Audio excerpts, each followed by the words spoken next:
On a quiet Saturday morning, Mark found himself standing at the kitchen sink, staring at a stack of dishes he had been avoiding all week. He wasn't upset about the dishes themselves, it was the feeling behind them. Every plate felt like a reminder of something he had put off. Every cup seemed to whisper about a task he meant to get to but never did. He sighed, turned on the warm water, and began washing. As he worked, he noticed his elderly neighbor, Mr. Harris, outside tending to the small garden between their houses. The man was well past 70, yet he moved slowly and steadily, trimming each plant with the kind of patience you don't usually see anymore. Mark stepped outside for a breath of air and greeted him. "Morning, Mr. Harris. You're up early again."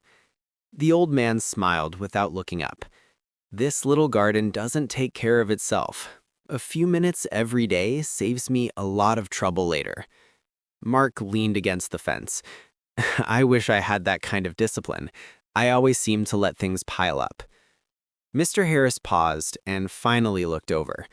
When my wife was alive, she used to tease me about this garden. She said I treated it like a diary, and she wasn't wrong. Every day I'd step out here, even if only for 5 minutes, and it reminded me how small things matter. A few weeds pulled today save an hour tomorrow.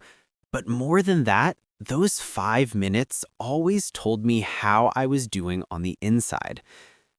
Mark frowned slightly. "What do you mean?"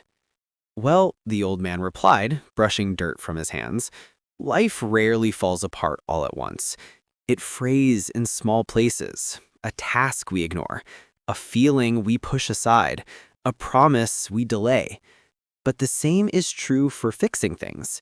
You mend life in small, steady steps. You don't need a big moment. You just need one small, honest step."